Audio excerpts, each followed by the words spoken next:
আহ, তোমরা ভাবছো তোমাদের উপরে কোনোদিন বিপদ আসবে না।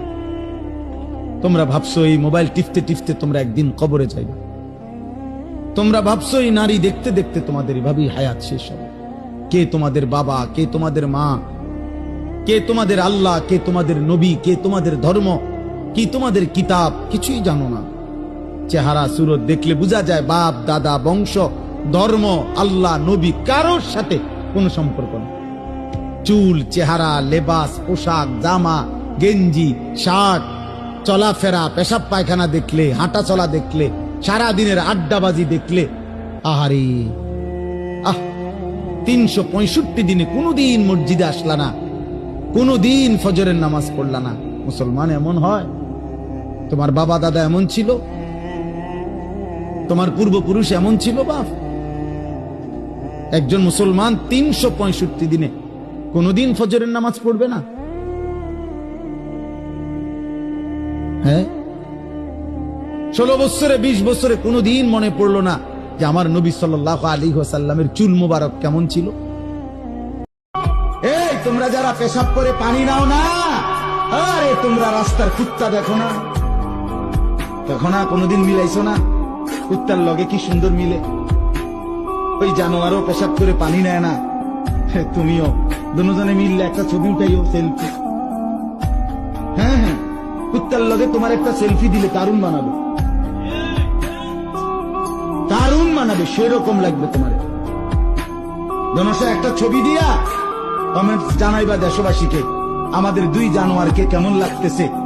দেশবাসী কমেন্টস করে জানাবেন, দেশবাসী জানাবে অসাধারণ, আপনাদের দুটোটাকে সেম মনে হচ্ছে। একটা ঠ্যাঙ্গাল গিদই না, 8টা 2 ঠ্যাং নিচের দিকে নামাই, বাবা সেরকম। যদি লজ্জা থাকে দোস্ত, যদি বিবেক থাকে, যদি মায়ের পবিত্র দুধ খেয়ে থাকো, যদি মুসলমান, আল্লাহ বলে জাহান্নামের আগুন যখন জ্বলবে তোমার শরীরে, প্রথম সেকেন্ডেই সারা দেহ এমনকি কলিজা সুদ্ধা 1 সেকেন্ডে জ্বালায় ফেলবে। আল্লাতী তাত্তালিউ আলাল আফইদা, কলিজা সুদ্ধা জ্বালায় ফেলবে, কলিজা সুদ্ধা, কলিজা সুদ্ধা।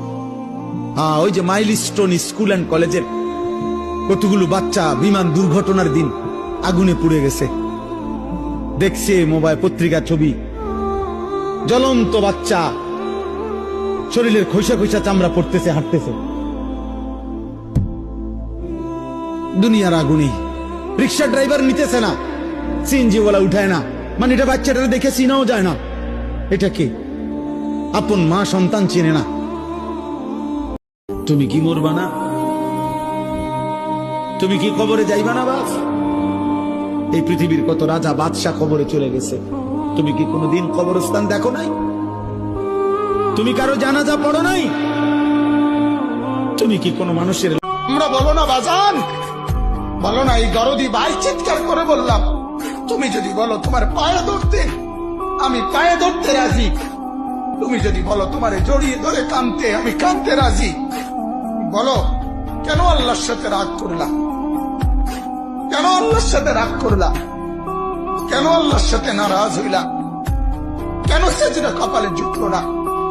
কেন মালিকের সাথে সারাদিনের এত কিছুর বিনিময়ে আল্লাহ তাআলা একটা মিস কল দিলে, 2 সেকেন্ডের একটা মিস কল দিলে, বন্ধু তুমি টের পাও তোমার মোবাইলে মিস কল আসছে, এত বড় মসজিদে 6টা মাইকের হরন দিয়া আল্লাহু আকবার বলে তোমারে ডাক দেয়, তোমার একটা বারও কানে লাগে না, বিবেকে লাগে না। তোর মতো সত্য ডাকাত, তোর মতো পাষাণ বেটা আর কে হইতে পারে? বেটা কথা বলেন না কেন?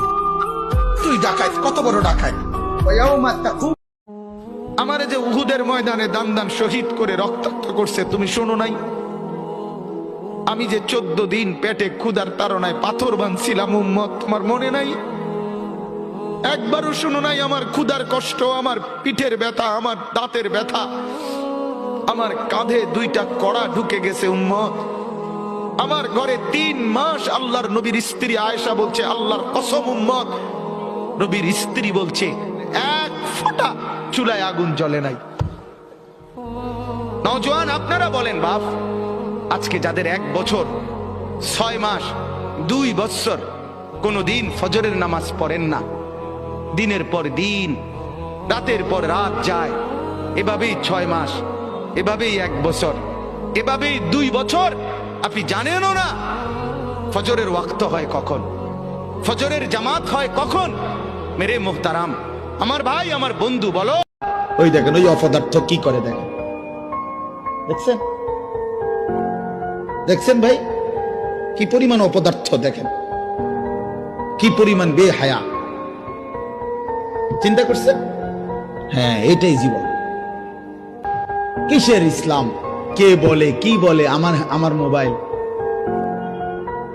আমি আছি, আমার মোবাইল আছে, এমবি আছে, চার্জ আছে, খালাস। অভিশাপ ওই নারীর প্রতি, যে নারী তুমি বেটি তোমার একটু সুখের জন্য স্বামী বেচারাকে আলগা করে লাইলা। তুমি তো কিছুক্ষণের সুখ হয়তো পাইবা, কিন্তু এই স্বামী মা বাবার নাফরমানির কারণে এই ছেলেটা তারে তো চিরদিনের জন্য জাহান্নামী বানাই দিল।